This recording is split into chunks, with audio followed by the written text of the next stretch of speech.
All systems go. Clear for liftoff.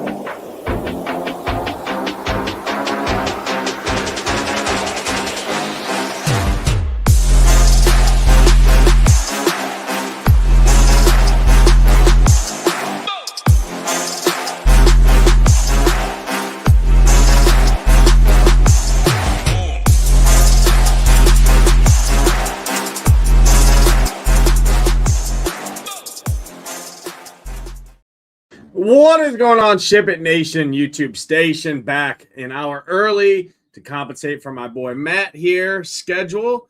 Because, hey, sometimes life gets in the way of DFS, day jobs, kids, dad life, everything, you name it. But we're fluid, we're flexible, and we're ready to give you the breakdown of tonight's 9-game slate on DraftKings and FanDuel.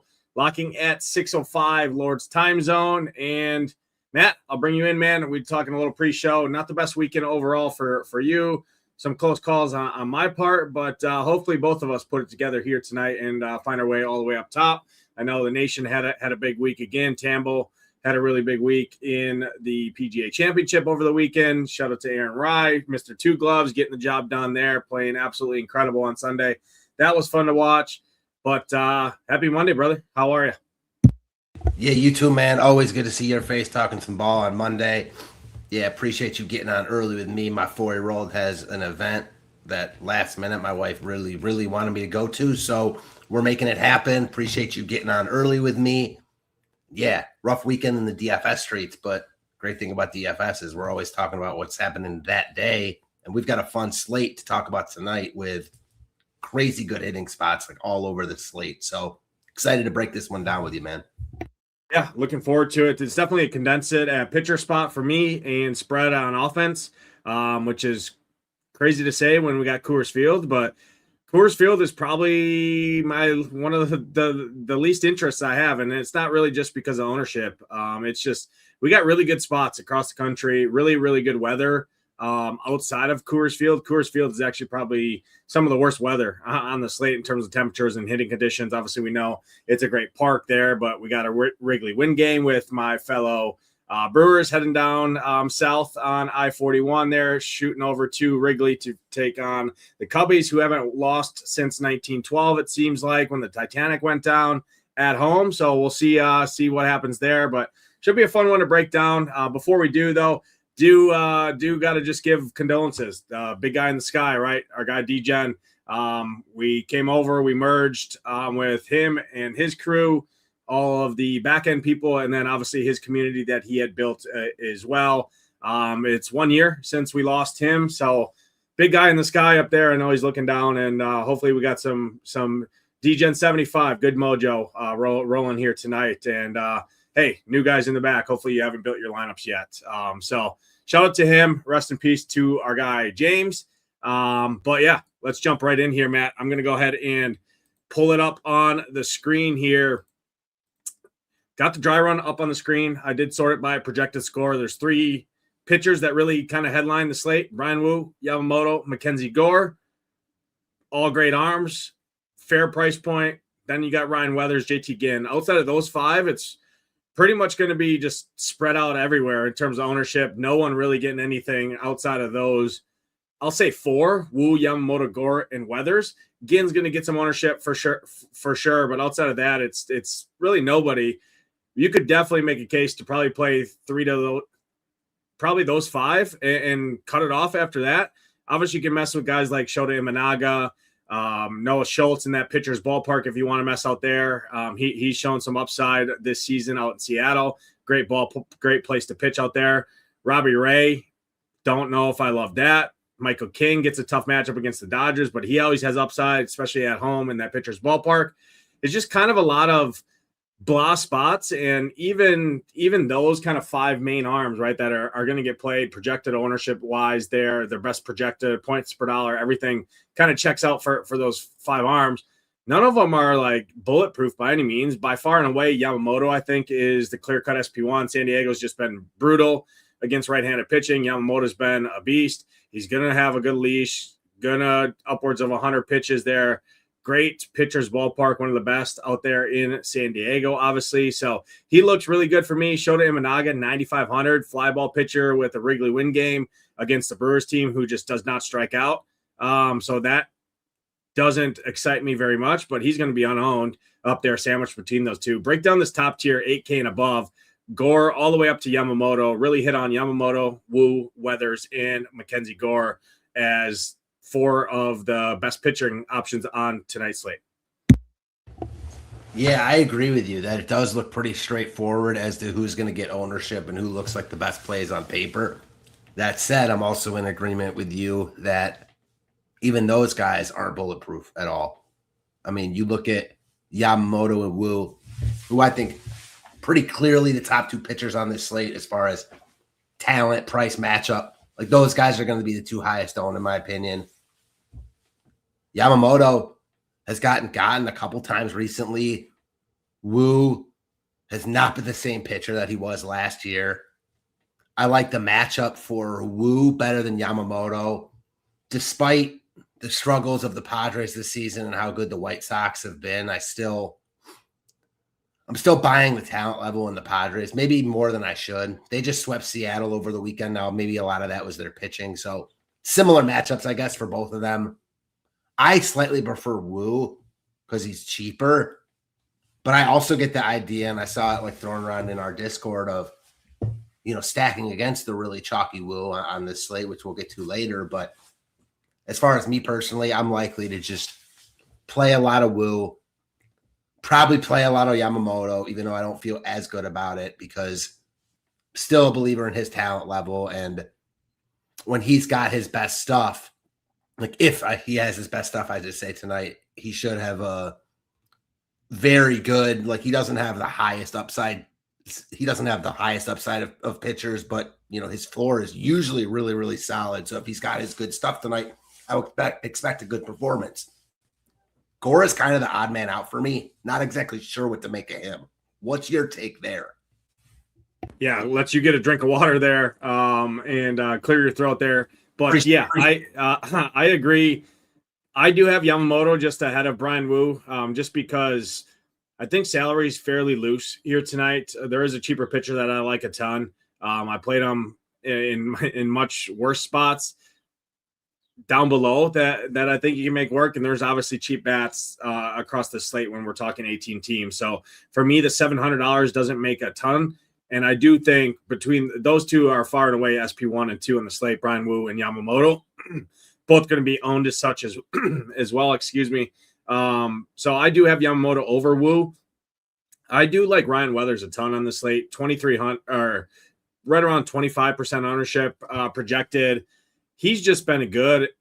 He's been great. I mean, when you take a look and peel back the onion of today's slate in terms of Sierra, right? I like to look at Sierra for pitching. That's kind of the best metric that I like to kind of just glance, right? It takes into account obviously everything and all of the lucky and BABIP and stuff like that. Weathers by far and away has the best Sierra on the slate. He's got a really good K rate. He's got a decent matchup here. Blue Jays, yeah, they don't strike out a ton, but I just it hasn't been the same Blue Jays team of last year, right? Where they were World Series runner up there, obviously falling to the Dodgers. So I'm in on Weathers. I like him a ton. I put him ahead of Wu actually when you account for ownership.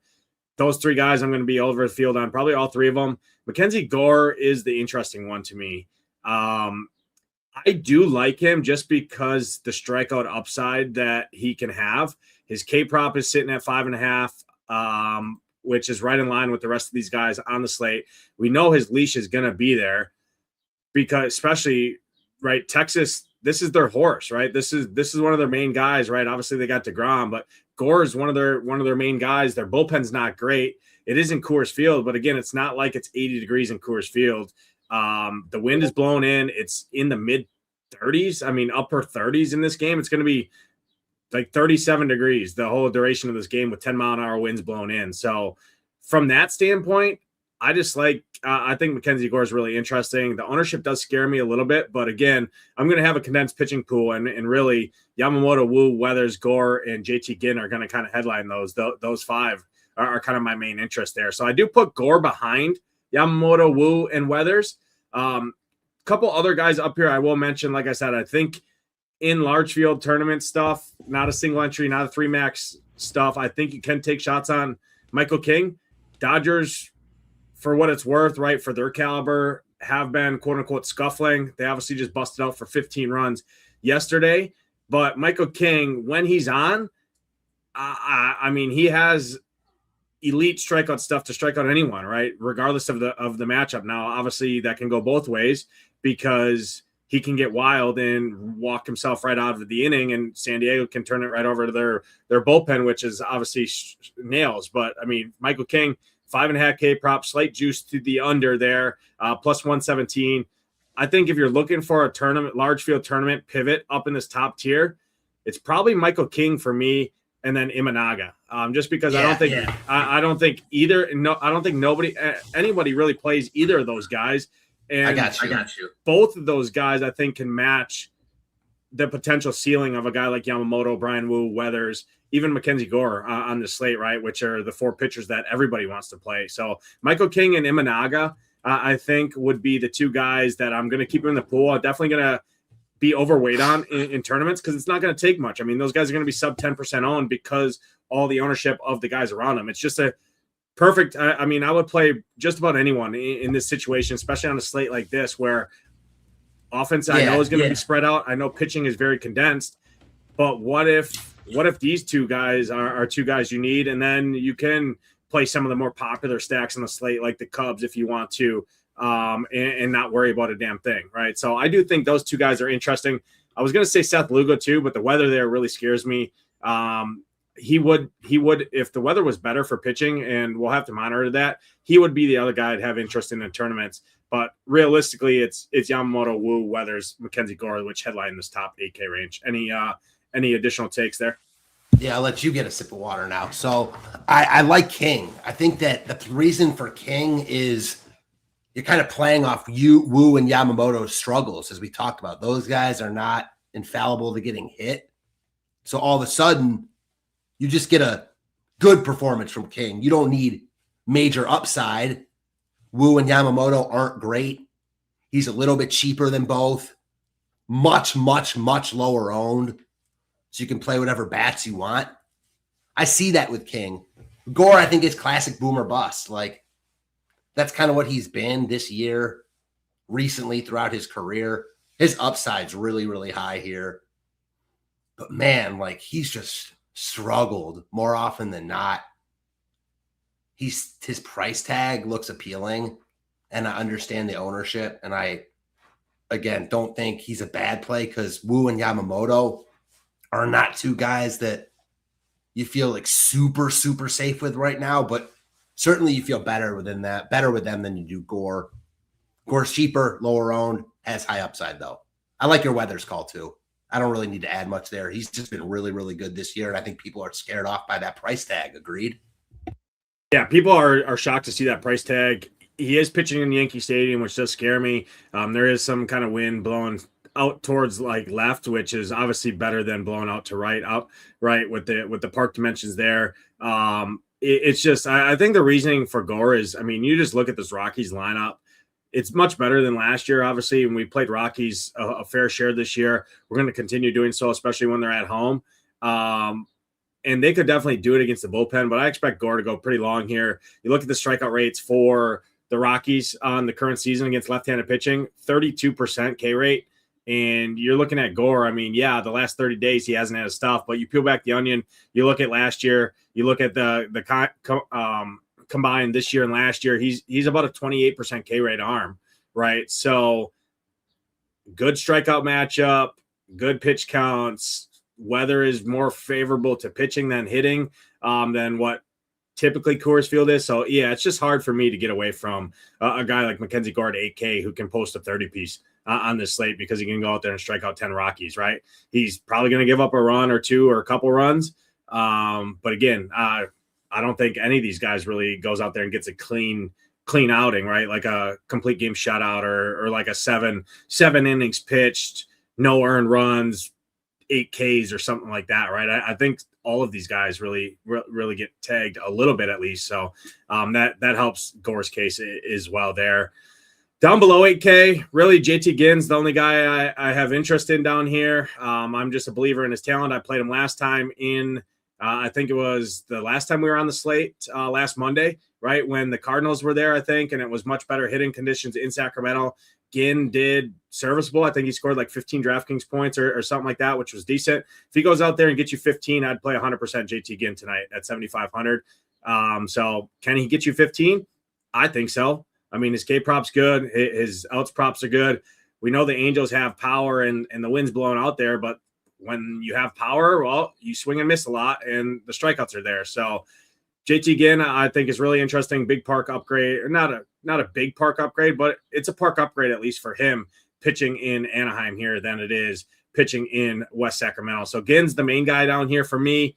Outside of that, I mean, I don't really want to take any shots. I don't think you can trust Imai with his control issues there. He does have a ceiling at that price point, and he does have the leash, right? He can go 100-plus pitches at 6,400, but he can also walk 8 of these twins hitters, it feels like, right? So he'd be kind of the guy that has upside, and then Noah Schultz would be the other one if you really looking to spread out. But I'm looking more to kind of condense pitching and spread out on offense. So a lot of these guys that are kind of fringe guys aren't going to have a big share in my portfolio as a whole. But what do you see down here below 8K?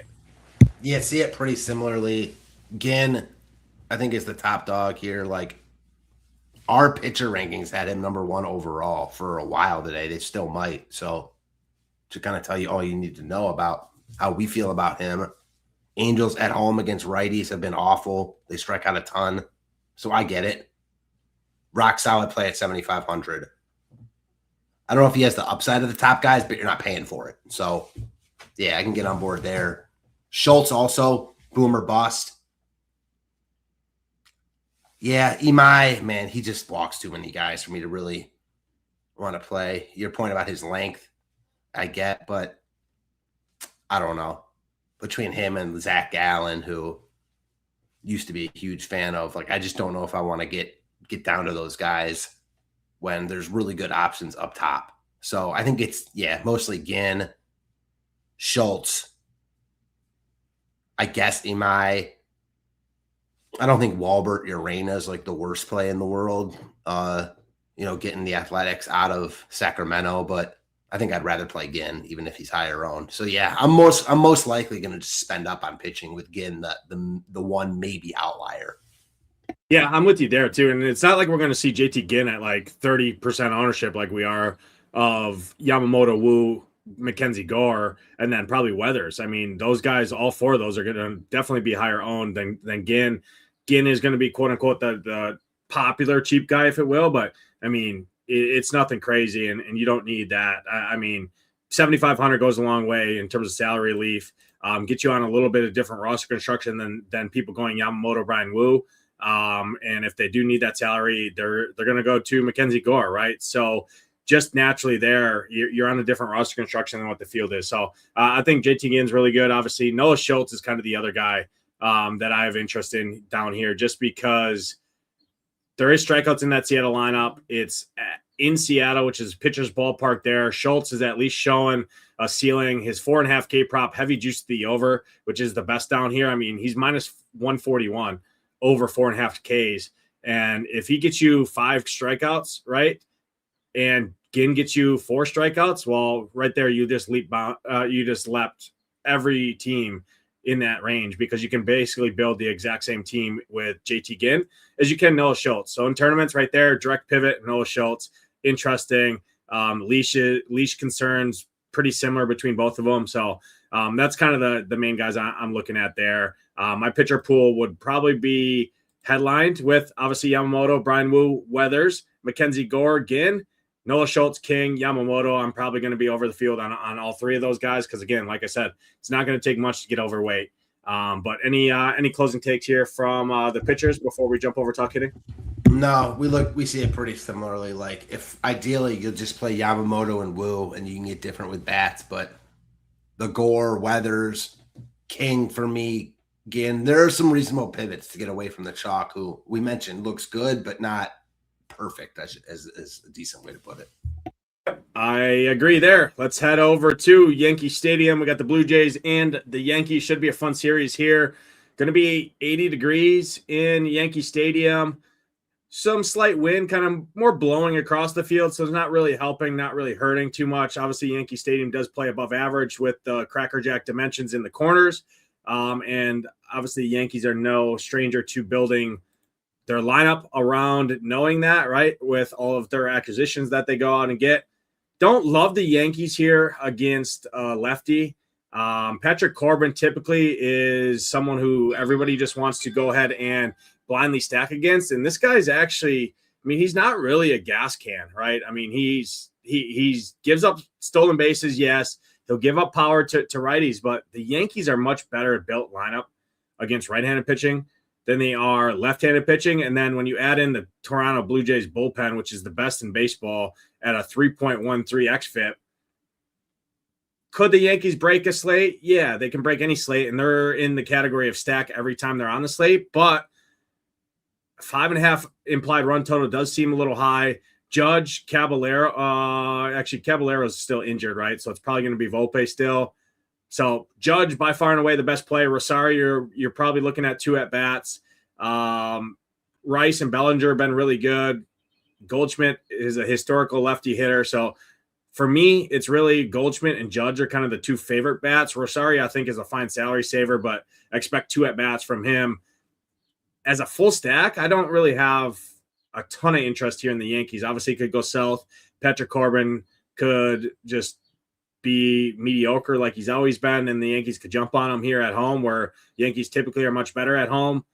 It's just it's tough for me. I like them much better against right-handed pitching than I do left-handed. But what do you see here? Yeah, I don't disagree with you about liking them more versus righties than lefties. I don't know if I agree with you on Corbin not being a gas can. Like, he's not the worst pitcher in baseball, but I think he's due for some regression. You just look at some of his numbers. He's striking out no one. His ERA is like close to 4, which is solid, but it's over 6, the expected. So I just feel like he is due to come back down to earth. I don't love stacking this Yankees lineup against lefties, as you talked about. Just the pinch hit risk, the guys in there. Some of them I just don't really want to roster, and they're expensive and they're getting owned. So for me, it's more of that stuff than like not liking the spot they're in. There are just spots I like more or as much or more that aren't getting the love that are cheaper. So I'll just go to one of those stacks. You know what I mean? Yeah, that's kind of that's probably a better way to put it, and I probably said it wrong there. I mean, Corbin does have a 6.1 expected ERA, but again, almost all of that, especially his home runs and stuff, come from the right side. Yeah, Judge is live to hit 2 or 3 home runs here tonight, but he's going to be owned as such too. Judge is by far and away the best play here.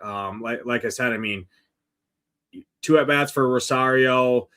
I mean, this lineup is just not the best against. And Corbin is actually decent against left-handed hitters. Yeah, he doesn't have a ton of strikeout stuff, so balls are going to be play, and anything can happen then. But at these salaries, and they're going to get a little love with other spots on the slate with much better hitting conditions as well. I like other stacks a lot more. I would not be shocked, though, to see the Yankees be a team that you need at the end. They always have that capability. Just when you add in the pinch hit issues, how much better Corbin is against lefties compared to righties, and the lineup he's going to see, and then that Toronto Blue Jays bullpen, it does put the Yankees down the list a little bit for me. I do want to call it Vlad. I think Vlad's a great one-off option on this slate. Weather's going to get ownership. Vlad can hit any lefty. He's been good, been decent.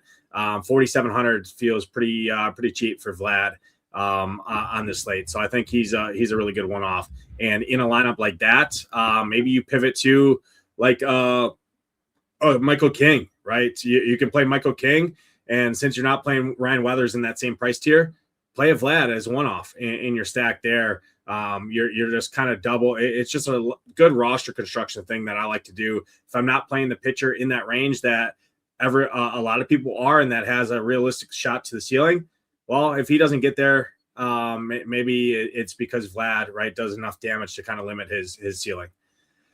Next spot on the slate, Royals and the Red Sox. Really, really good hitting conditions here in this one. It is also not a great outlook in terms of weather here.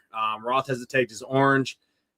Does seem like the game is going to start on time, but there's going to be storms moving in and no promises on what they tend to do throughout that. Probably the 5th or 6th inning, it looks like, is what kind of the storms are anticipated. So could be a chance where you see like a 5-6 inning game and it just doesn't finish or something like that. Seth Lugo, okay, real life arm. Sonny Gray, okay, real life arm. I'd really like this game more if the weather wasn't the situation. I do think both stacks are still in play here just because of the weather. I mean, there's like 20-mile-an-hour winds blowing out here in Kauffman Stadium, 80 degrees. In a hitter's ballpark that's going to play hitter friendly this year with the new dimensions. I think it would be really, really interesting if I knew we were getting 9 innings here. But what do you see in this one?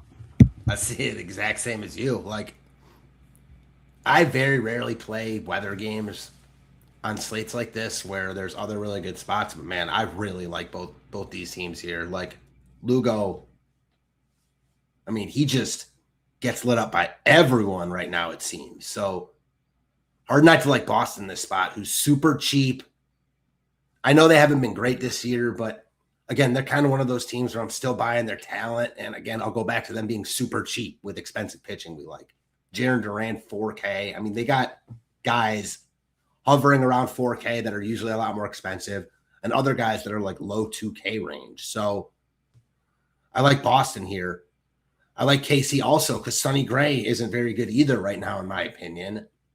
They've also been pretty disappointing, but now you get them back home. You talked about the dimensions being, made for offensive improvements this summer in Kansas City.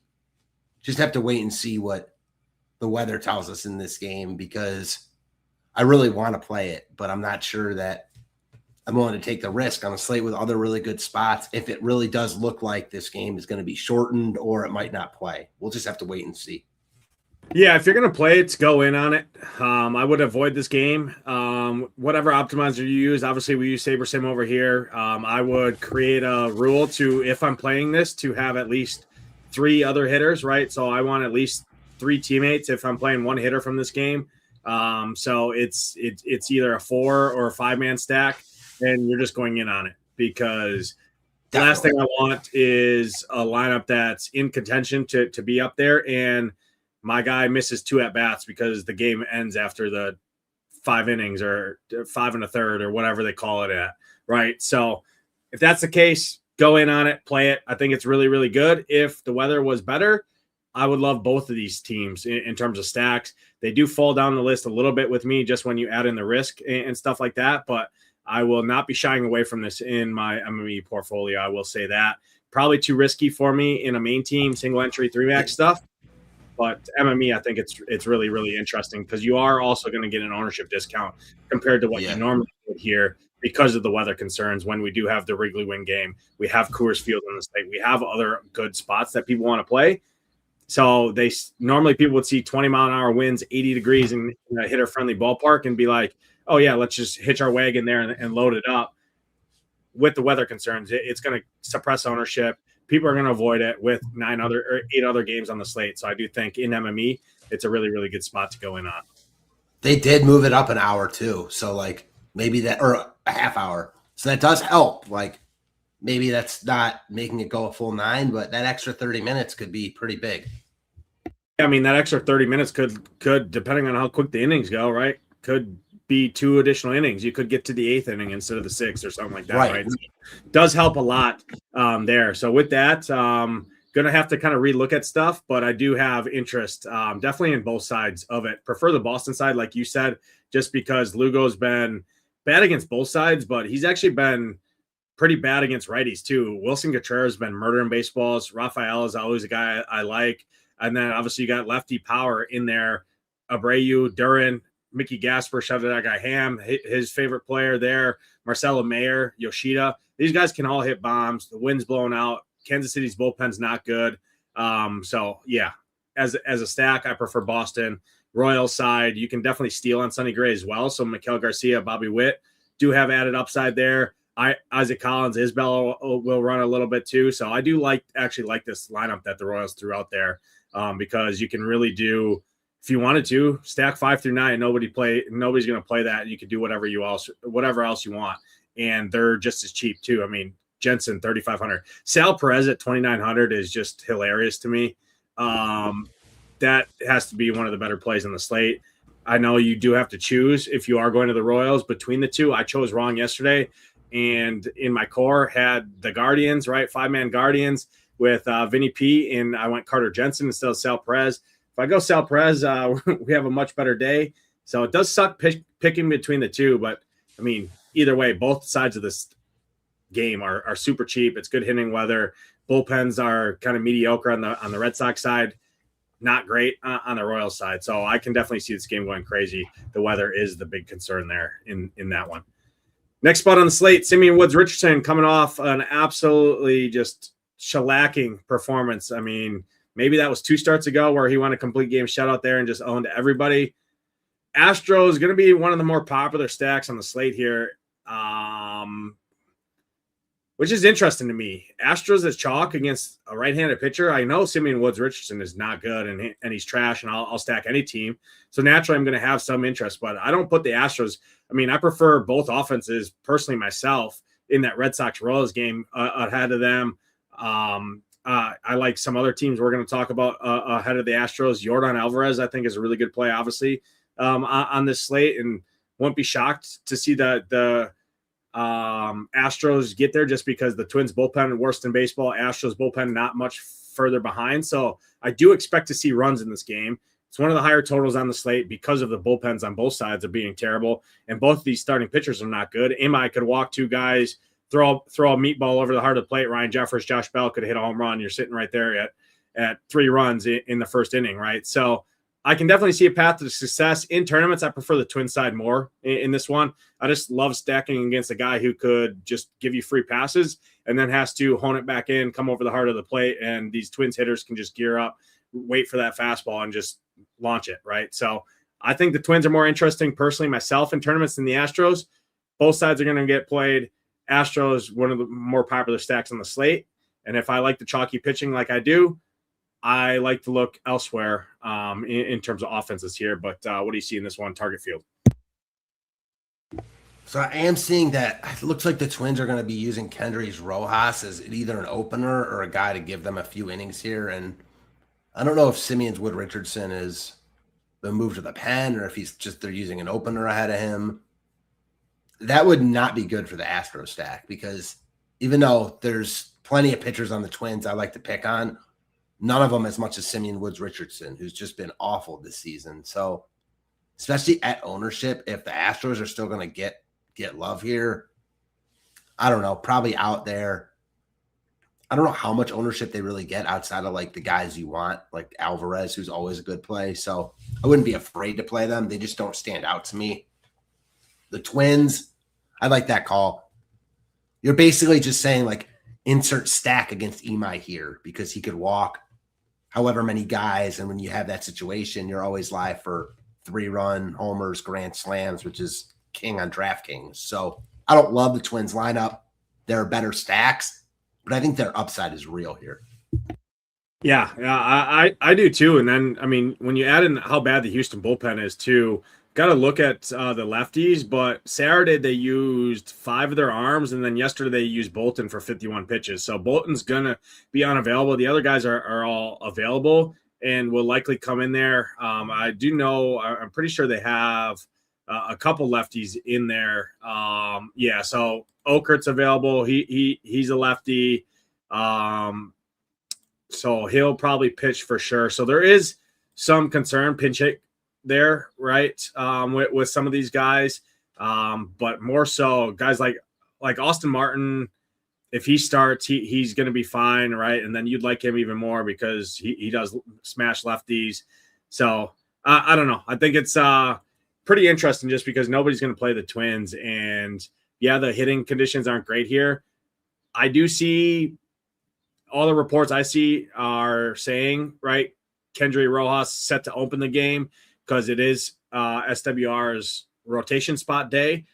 Nothing solidified, though, that he is coming behind him. So even if he doesn't come behind him, I do think you can have some Astros interest just because the bullpen is not good either. But Yeah. I hate a targeting bullpen game, especially when a team's getting ownership. And I'm pretty sure this ownership is going to hold because look at these price points. I mean, 2,200, 29, 27, 25, 28, 33. I mean, give me Boston, give me the Twins, or give me the Royals at equal salaries in terms of the stack at a fraction of the ownership of the Astros. So yeah, Astros I think are fine. I'm going to be well under that if this ownership holds true there. And even if they were unowned, I still don't love them here in this spot. I just don't like the Astros much against right-handed pitching, especially against a bullpen game. So probably said way too many words there, but we do see it pretty similar in that one. Takes us to Wrigley win game here. Cubs going to get ownership, probably the chalkiest stack on the slate, right up there with the Rangers. It's definitely those two far and ahead. It probably goes Cubs, Rangers, Astros, at least right now in terms of projection. Brewers side, not getting the same love because Shota Imanaga, right? Imanaga, good name recognition, does have strikeout ability, but he's also a fly ball guy. And this Brewers team just doesn't strike out against left-handed pitching. They don't have a ton of power. As a full stack there, I got to have my Brewers up the list just because I don't think anybody really plays them in this game. The exact same hitting conditions, all 9 inning at-bats. Shota is definitely a guy that could go out there and mow this team down for sure. Won't be shocked. But also, I mean, Churrios looked really good. Contreras, Gary Sanchez, you do have to choose between those two. I lean Gary Sanchez over Contreras. Personally, myself, Andrew Vaughn being back does help against the lefty a lot. Renjifo's been really, really good lately. I think this is really interesting. There is some pinch hit concerns with guys like Joey Ortiz, Blake Perkins, if those two guys do make the start there. Cubs, full throttle. You want lefties against Sprout. Cubs have a lot of really good lefties. PCA is starting to hit the ball better than he has. I think he had a home run yesterday or the day before. I saw that come across. Cubs, my top overall stack on the slate. Brewers do have a good bullpen, and Ashby will likely pitch in this one as well, which does hurt some of those lefties in there if the Cubs do jump on Sprout early. But break down Wrigley here. Yeah, it's hard not to like the Cubs in this spot. Like Sproat is a guy who can get got, and you presume if they get out to him really early and show to pitch as well, you're not going to see the best arms from Milwaukee, Ashby included. If this game's close, you will, but maybe they hold him off if the Cubs just jump out on Sproat. It's kind of what you're planning for here. I am a little bit concerned on ownership just because we know how much people want to play these Wrigley win games for good reason. Ownership, like, not included, the Cubs are the top stack on the board. They look really good here.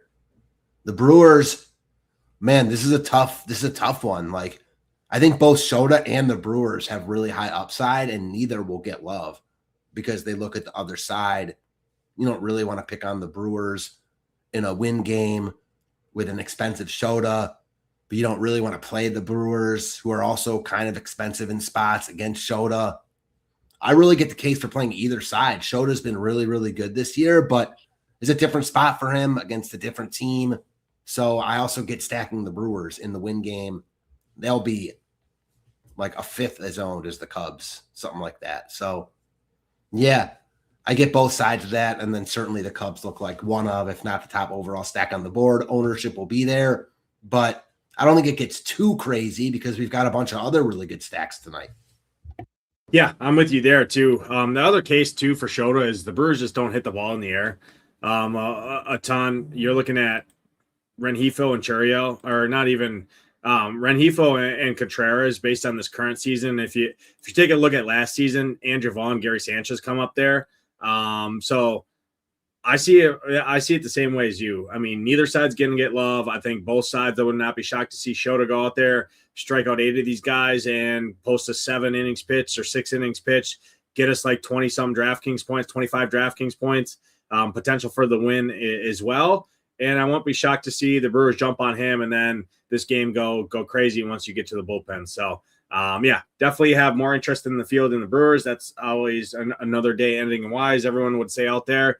But it's for a good reason here. It's the exact same conditions. We play tournaments everybody's on one side, nobody's on the other side. Just makes sense to do that, right? If they love the one side for a reason, right? Because main reason, Wrigley win game, everybody runs to it. Well, the other team on the other side is pitching or hitting in the exact same conditions. Yeah, it's a better pitcher, but these guys are all major league hitters at the end of the day. So and again, you don't even have to full stack, right? Wrigley win games too.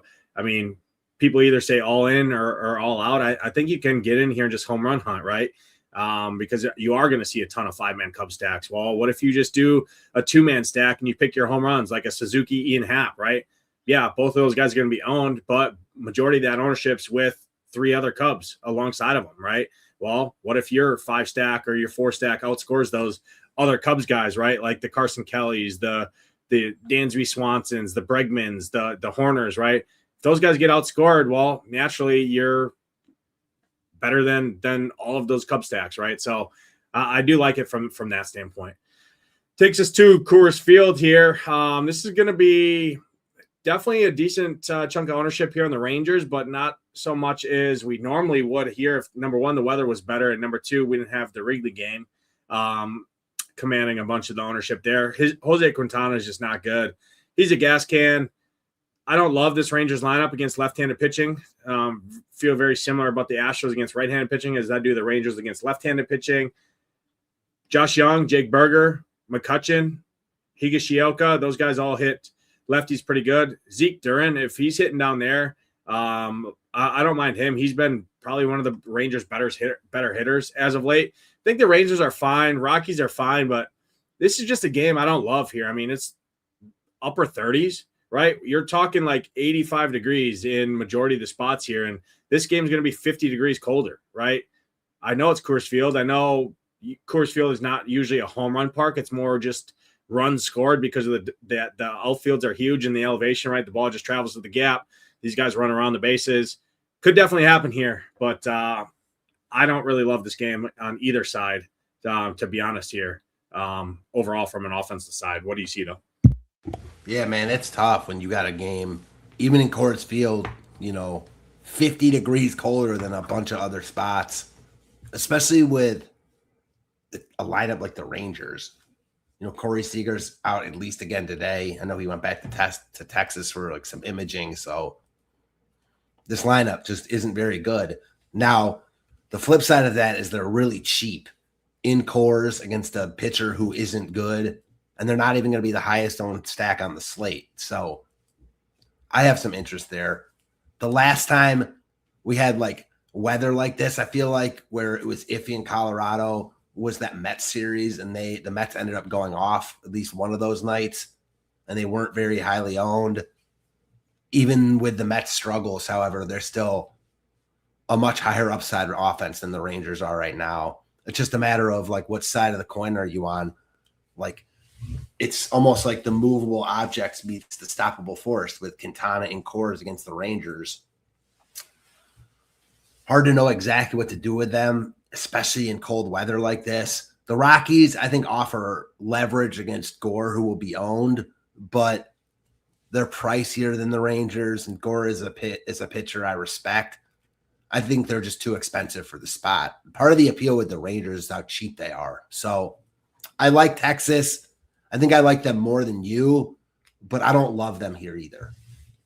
Yeah, I mean, I do think this is a rinse and repeat, right? I do recall we had, I don't know if it was a Wrigley win game or we had really good weather, hitting weather, maybe Sacramento or something in that Mets series, right? When it was like 35 degrees or 40 degrees, right? There was like snow or something too pregame when the Mets were in there, and the Mets busted off for like 12 runs or 15 runs, whatever it was. You needed them to win tournaments. I could definitely see the case there for the Rangers. I just hate this lineup against lefties. I just do. There's lefties in that Rockies bullpen. Rockies bullpen's kind of middle of the road in terms of xFIP rankings there. So, yeah, won't be shocked. Definitely, if I'm picking a side, it's the Ranger side for me for sure. Josh Young, Jake Berger are by far and away my two favorite hitters in on the Ranger side, and then Hunter Goodman I will call out. Hunter Goodman and Jordan Beck I think are interesting. They do hit lefties really well, but again, I'm not really signing up to pick on Mackenzie Gore, one of the better pitching options on the slate, especially with this type of weather in Coors Field. Travis does say, how good is the Jays bullpen? Blue Jays bullpen in terms of xFIP is the best in baseball. They're always really, really solid. But it's them, Atlanta, San Diego are the three best bullpens in terms of xFIP, 3.4. And then you're in terms of Atlanta, and then you look at Toronto, 3.13. So 0.3 better than Atlanta, who's been really good. And they're even better than San Diego. And obviously we know how good San Diego's bullpen is in terms of xFIP. So Toronto's bullpen, really, really good. Next game on the slate, we got Walbert Urena here. I think he's playable below 8K, like you mentioned there. I do think you can stack against him just because you do have that Angels bullpen behind him as well. And Urena could give it up. I'm more on Urena, I think, here than I am on the A's, but Nick Kurtz is getting it going. Shea Langeliers has been really good. Soderstrom's good. Ricker hit a bomb yesterday. If Cortez is in there, I think he's interesting, or Bolte. I think he's interesting as well. JT Ginn, if I had to pick a side here for a stack perspective, I think I might mess around with some of these Angels just because Ginn's going to get played. We know his struggles at times, right? And we know the power that this Angels team has. The wind is blowing out here. Temperatures in the 70s. It is a good place to hit here tonight in Anaheim. How do you see this one? What do you see in this one? I really want to like the Angels against Ginn, who I think only gets steamed because there are expensive bats, and he just looks like the obvious guy to play, cheaper. And the Angels have been so bad against right-handed pitching, and I get it. I think Ginn is a solid play himself, but man, like, still a good place to hit. Still an Angels lineup I respect. I wish they had more lefties I liked is the problem. Like, that's why I think Ginn is a good play, because all the Angels hitters that you want to play are righties, and you really only want lefties against Ginn. So as much as I want to play the Angels and feel like they're going to explode, I just have a feeling one of these games, like everything on paper says Ginn is a good play. So because of that, I'm either more likely to play Ginn or just not play it at all than stack the Angels. If you want to play some of their good bats, even the righties, I'm cool with it. Or even stack them. Like if you're playing a ton of lineups, yeah, if I were playing 20 or more, I'd be getting some Angels. I'm not playing that many tonight, so I probably won't. And I think the A's, I think they end up getting some love here. It looks like they're projected decent for as far as ownership is concerned across the industry. I don't know what to make of Walbert Urena yet, but I do feel like in the ownership, I'd rather play teams like the Angels. You know, we'll get to like the Diamondbacks. I'm out on the A's, away from Sacramento if they're going to get some love. Now, it's, again, not ownership I'd be concerned about, but I just like other teams we've talked about more, the Cubs, the Rangers, the Red Sox, and Royals, who I'm really high on. So I just don't know if tonight's the night for me to get to the Athletics. Nick Kurtz, always a phenomenal play, and he is seeing the ball well right now. Yeah, I will say, I mean, Urena's been pretty solid so far, but you look at his minor league numbers, they're not good. They're trash. You look at even his Sierra on the slate, 4.73, not great. I know his ERA is sitting at 3 something, 3.2, something like that.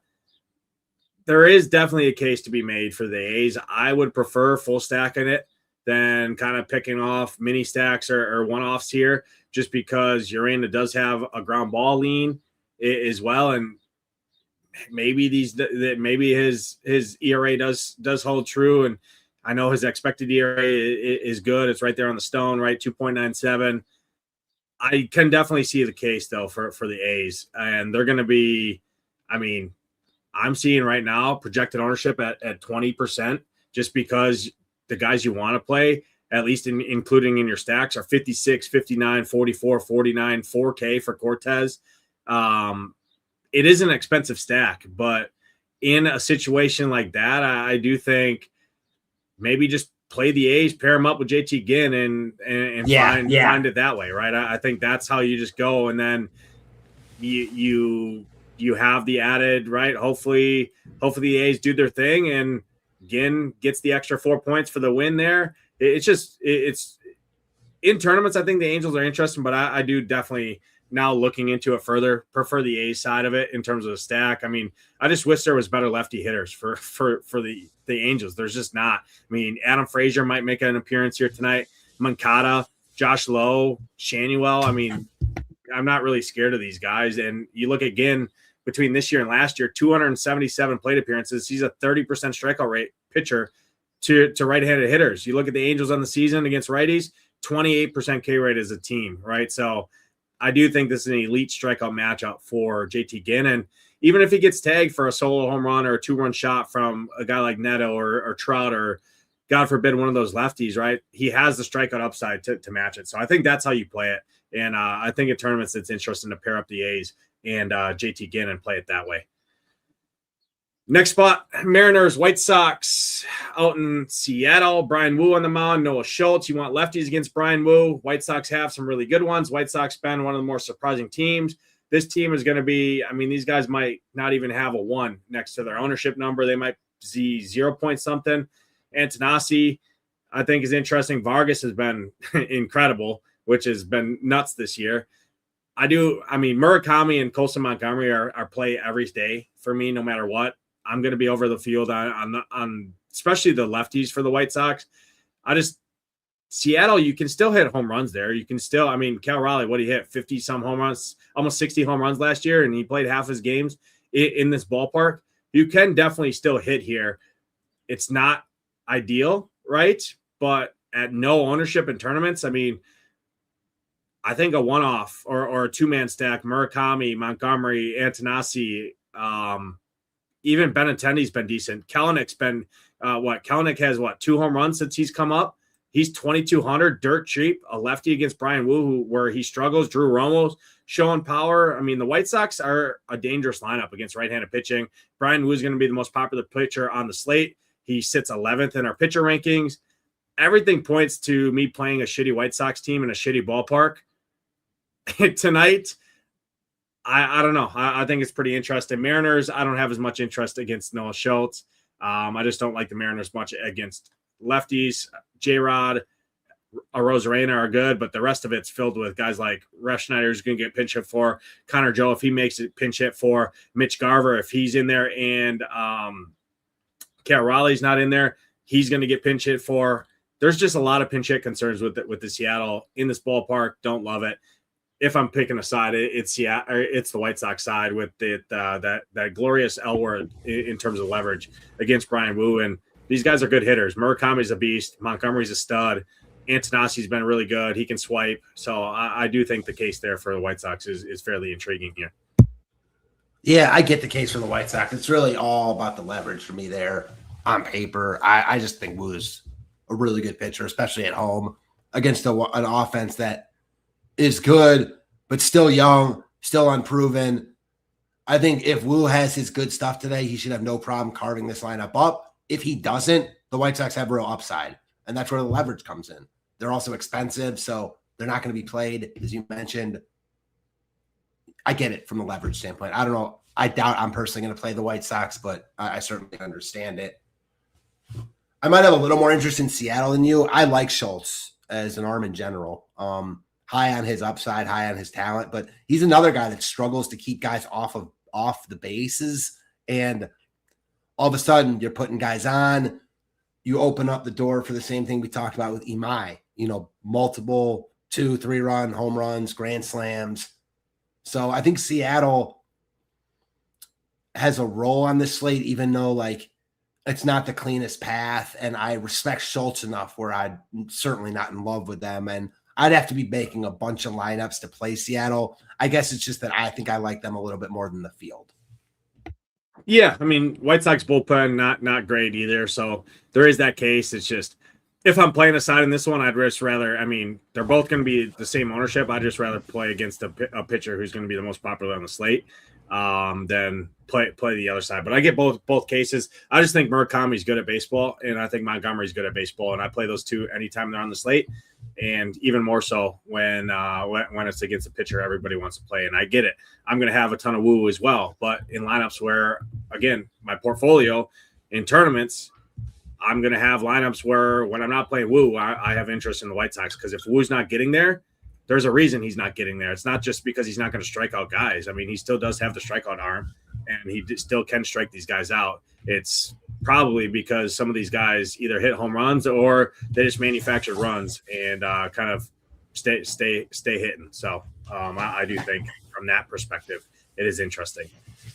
Heading up to San Diego, Michael King, Yamamoto on the mound. Two pitchers I think you can play. Michael King was a nice pivot up in the top tier. I think that's going to get on no ownership right there in that 8,800. That could post a ceiling. Not necessarily signing up to play Michael King against the Dodgers offense. Ohtani, Freeman, Tucker, you want lefties if you're playing. But if Michael King has his stuff, I mean, I don't really think anybody. I mean, he's got wild stuff, incredible movement on his pitches. He is a good arm. He gets very wild at times, and if you get very wild against the Dodgers, that poses troubles. But Padres are easily, I mean, they can just run right to their bullpen, which is really good. And then I hate playing bullpen and platoons. Dodgers definitely have the upside to get there. They're not going to get played, so that's naturally a case to stack them. I mean, I probably slightly prefer the Dodgers over the Yankees because both teams are going to kind of be in the same boat, in my opinion. But still, I don't know. It feels weird not to have a ton of interest in the Dodgers here tonight for what it's worth. Padres, I'm not playing against Yamamoto. If I'm going to stack against one of the chalk arms, it's going to be against Brian Wu. Then Yamamoto myself personally. But what do you see in this one? Yeah, I think the Dodgers are unowned. They're so expensive against King in this ballpark. There's merit to stacking them on any slates, tonight's included. So I get that. I respect King enough where I'm not going to blow my wad on the Dodgers here. Certainly one-off. Ohtani seems to have found it again. The Padres, like, I get it, and I think the way you're looking at it is more logical, and I think the field sees it similarly. But I think I'd rather stack against Yamamoto than Wu here because I think that both teams are going to be crazy low-owned. Neither of them are cheap. Both Yamamoto and Wu have had up and down years. The Padres, like I mentioned, though, they just swept Seattle in Seattle. Gavin Sheets is red hot. Tatis, I know all the talk about the no homers. He's still hitting the ball hard. San Diego runs, and they're used to playing at home. So, yeah, I don't really like either of them, but I think I get the merit of San Diego just as much as the White Sox, even though, like I said, I think the way you're looking at it probably is more logical because of how good the White Sox have been this season and Wu's up and down nature this season. I just kind of feel similarly about the Padres and Yamamoto.